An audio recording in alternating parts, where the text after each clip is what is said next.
Okay, it's Saturday morning and time for Saturday morning stand up occultism. Actually, it's not too far from the truth. I just ran across a copy of my speech or my presentation at the 2010, I believe, according to the the dates inside here. 2010 Babylon Rising. Now, Babylon Rising was an outdoor festival, uh, sort of a neo-pagan thelemic festival in French Lick. Yes, that's the name of the town. French Lick, Indiana. And it was gorgeous. It was out in a beautiful meadow, and it's like 3 days of festivities and fun. And I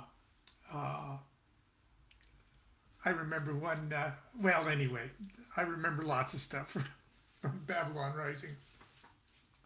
And I'm not going to read you my full talk, but I did want to read the very beginning of my talk because Constance said it's Saturday, do something fun and funny and whimsical. So it's pretty fun. At least I think it is. Uh, and I'm going to give myself my own rim shots. I don't know if you can hear that. But anyway, here it is from the 2010 Babylon Rising. Live from French Lick, Indiana. What a name! It sounds like a marital act, or or well, anyway.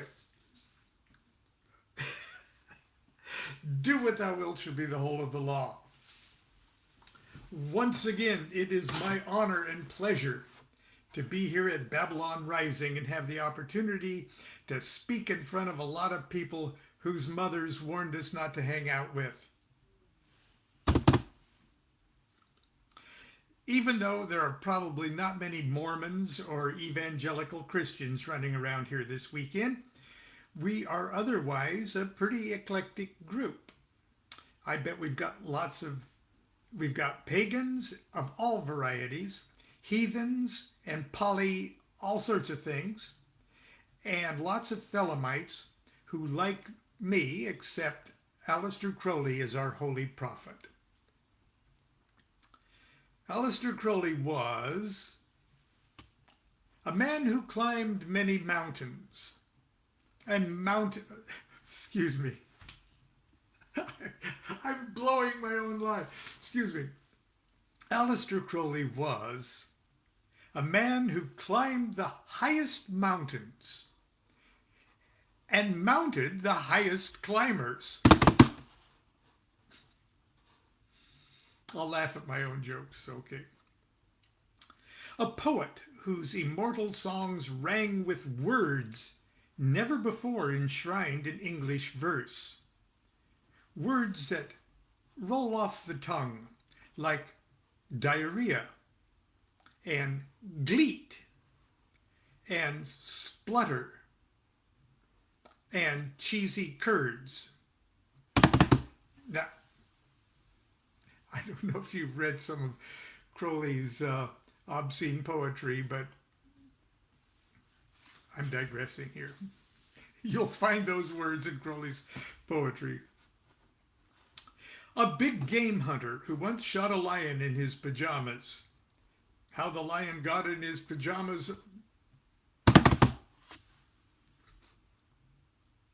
Also, master of the temple, Magus, Ipsissimus, priest of the princes, and Logos of the Aeon.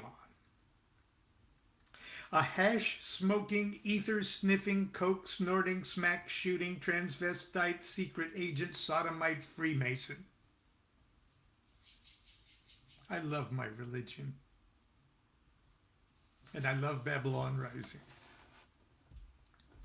Babylon Risings are wonderful because they give us all the opportunity to get a taste of what a Thelemite's heaven and hell might look like. A wild and blissful nostalgic gathering of old comrades and new friends, talking, dancing, feasting, and drinking for 3 days while our lonely cats back home are shitting on the carpet and pissing on our best books. At the moment, I'm working on 2 books. This is how old this speech is. The first one is called Ask Baba Lon, and I still haven't found a publisher for it. The second book does have a publisher and should be available for next year's Babylon Rising. It's called Low Magic, Redeeming the Better Demons of Your Nature. And it'll be the first book I've done for Llewellyn. And I'm going to talk a little about both of those this morning. I won't get to that too much this morning, though. Like I did with the Chicken Kabbalah, I invented a character out of myself who can say lots of things that Lon Milo DuQuette might be hesitant to put in print. This time, the pseudepigraphic author is a venerable phony guru called Baba Lon. He explains himself in the invocation of the turban. I am a man like any man, with feet of clay and cheeks of tan. But when I wrap my turban on, the gods are near. I'm Baba Lon. I eat too much, I drink too much, a greedy, selfish such and such. But when I wrap my turban on, my mind is clear. I'm Baba Lon. A lazy coward, vain and violent, chatter on when I should stay silent. But when I wrap my turban on, I have no fear. I'm Baba Lon. I'm mean and cruel like Genghis Khan, spend too much time with the TV on. But when I wrap my turban on, great truths appear. I'm Baba Lon. Ask Baba Lon is sort of like a DuQuette version of Gilbran's The Prophet. It's peppered with Baba Lon's drawings of himself doing odd and obscene things, and he imparts his wisdom on various subjects such as marriage and death. Here's an example. Marriage. A young man and young woman came to the home of Baba Lon and St. Constance and said, Baba Lon, we are in love and have come to ask you to perform the wedding ceremony. But even in our joy, we have fears. All around us, we see the sadness and strife of unhappy couples. Most marriages today end in bitter divorce. The newspapers are filled with terrible tales of jealous lovers who beat and kill one another. More pregnant women are murdered by the father of their child than die by any other cause. These atrocities, committed in the name of love, make us reticent to take the marriage vows. Baba Lon, you and St. Constance have been married for many earth years. We observe you to be moderately happy.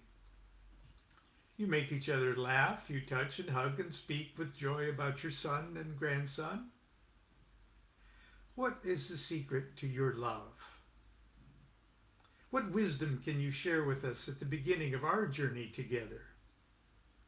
What must we do to be as happy as Baba Lon and St. Constance?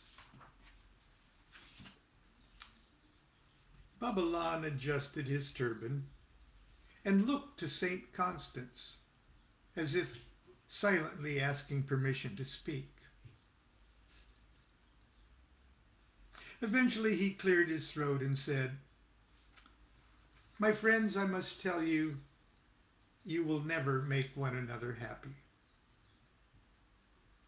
Then from nowhere an invisible zither played an arpeggio and Baba Lon began to sing. I'll spare you the melody. So you're in love and want to wed, but see, most marriages end up dead.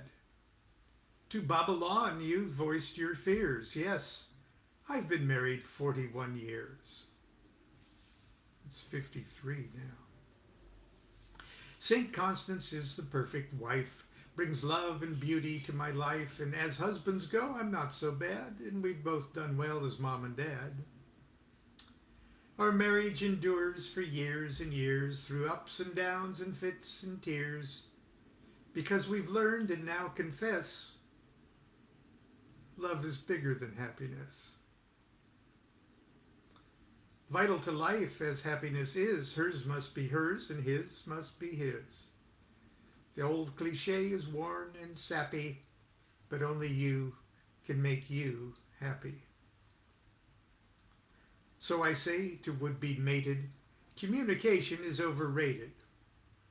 Probe not too deep each other's head. Contempt is born when mystery's dead. Monogamy's not for everyone. It has its pros, it has its cons, but once you've pledged to that relation, try to be good at it for the duration. Be not too quick to throw in the towel. Don't stray, don't cruise, don't sneak, don't prowl. Chances are good if you're miserable here, in no time at all you'll be miserable there. So remember my words through the pain and stress. Love is bigger than happiness. I bless you both and wish you luck. I'll marry you now for $100. Last November, Babylon celebrated the 41st wedding anniversary to the lovely and ever youthful St. Constance of the Well, Our Lady of Perpetual Motion. She'd be here today, but after 41 years of marriage, why on earth would we want to travel together? Like the poem says, not everyone is suited for the monogamous lifestyle. Perhaps no one is. I think the secret of our marriage longevity has been our ability to go through the years without getting to know each other very well. Fuck communication. It also helps when you both fear change. But early in our marriage, we made a profound covenant that has seen us through. It's a marriage secret, and I'll recite it. And I do recite it at wedding ceremonies to every couple I marry, including Jean-Paul and Miwa, our son, when he got married. When two strong souls and two strong wills and two strong minds unite, there will come rounds when standing your grounds will turn into a fight. So here and now, before reciting your vows and while you're high as a kite, agree that one of you will know everything and the other will always be right. This compromise is very wise. You'll use it day and night. It's an understanding that's not demanding. It's unbreakable. Try as you might. So leave behind the undefined and step boldly into the light of a world where one of you knows everything and the other is always right. Ask Babylon also includes a collection of real letters from people that people have written me over the years and my letters back. Would you like to hear a couple? I'm only going to read one. This one's from a man who attended one of my talks in Newport Beach.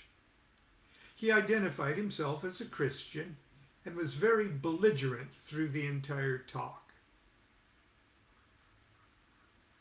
Dear Lon, I just finished reading your book, My Life with the Spirits, and had a question.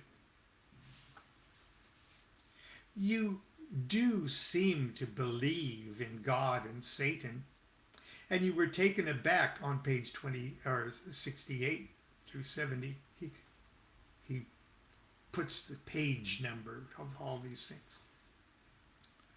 You seemed to be taken aback when you thought that Aleister Crowley was a Satanist. Your quote is, "I may have been a wild and crazy heretic, but I sure didn't want anything to do with Satanism," unquote. I know that different people interpret Crowley in different ways, and since you jumped on the OTO bandwagon after reading Crowley, I assume that you don't believe him to be a Satanist. I am, however, puzzled by the picture of you with S. Jason Black on page 134. There's no mention of the circumstances of your encounter with him other than the photo stating he is a diabolist. Why are you and he socializing after your previous comments against Satanism? And on page 101, you referred to trapping Oribos, the, quote, fiendish devil, in a triangle, as well as mentioning on page 93 that the 72 spirits of the Goetia are fallen angels. Do you not apparently associate the fallen followers of Lucifer with him? Satan appears to be persona non grata, but his fellow fallen angels are okay for you to conjure. What gives? Sincerely, name withheld. Dear name withheld, do what thou wilt shall be the whole of the law. Please forgive me if this sounds rude, but I'm not sure you've carefully read My Life with the Spirits. Otherwise, I can't imagine why you would feel the need to ask these questions. The first thing I'll ask you to remember is that the Lon Milo DuQuette, who so many years ago voiced that opinion, "I may have been a wild and crazy heretic, but I sure didn't want anything to do with Satanism," unquote, was an uneducated, ill-informed, judgmental, and ignorantly superstitious young man in his 20s. I did not realize at the time that the, quote, Satanism, unquote, I so hysterically feared when I harbored those thoughts was a figment of my imagination. I assure you that today, if I still thought that there really was a God and a devil as defined by the Roman and Orthodox Christianity and by the majority of modern evangelical Christian, quote, thinkers, unquote, if I still believed in the interpretation of Scripture that posits original sin, the fall of man, and an all-good God of wrath and an all-evil devil, if I still believed that the human soul was a thing created to be bullied, blackmailed, and browbeat into submission to a particular doctrine, theory, myth, or narrow spiritual worldview, or else be doomed to eternal torment, then I would most certainly run like the wind away from anything that even sounded like Satanism. Yes, I most definitely believe in God. But I'm pretty sure my concept of God is wildly different than yours. I believe in a God who is so big it can't have an opposite. If that point of view is blasphemous, heretical, and satanic by your definition, then you might be inclined to mislabel me a Satanist. No, I don't believe Crowley was a Satanist as the term is commonly misunderstood. Yet, it is obvious his work and philosophy are incomprehensible to many people. And so because of their inability to find an accurate term, they mislabel it satanic. My understanding of fallen spirits, angels, good, gods, and demons is also obviously much different than yours. Perhaps if you would reread the chapter of My Life with the Spirits on the evocation of Ouroboros, you would understand that the true nature of Goetic evocation could be easily discussed in the vocabulary of psychology. Try to understand in what context I use the term fiendish devil. Who is it that I'm really talking about? It is only the art form of evocation that appears to smack of a medieval worldview. Finally, why on earth would you be puzzled by the photo of me with S. Jason Black? Constance and I have a broad assortment of personal friends and professional colleagues, physicians, politicians, writers, magicians, yogis, filmmakers, real estate brokers, psychologists, psychiatrists, sorcerers, publishers, musicians, dancers, artists, right-wing radio show hosts, left-wing activists, recording artists, Christians, Jews, atheists, Thelemites, Buddhists, pagans, and even people who call themselves Satanists. And yes, even S. Jason Black, who is an old and dear friend of the family. We love these people. We socialize with them whenever we can, not because they subscribe letter for letter to our beliefs or spiritual worldview, but because they are brilliant and unique individuals from whom we learn and who learn from us. Individuals who tolerate us as we tolerate them. We socialize with them because when we do, we enrich our minds, our souls. We make ourselves part of a society that peacefully brings together people with different ideas, different tastes, different gods, rather than a society whose religion harbors a poisonous preoccupation with keeping people separated. I hope this has been helpful. Now, fuck you. Love is the law, love under will. Okay, that's our Saturday morning stand-up. That's enough for today. Tomorrow we'll meet for Sunday school and hopefully do something sacred. Until tomorrow, continue to be good to yourself and be good to each other. Do what thou wilt shall be the whole of the law. Love is the law, love under will.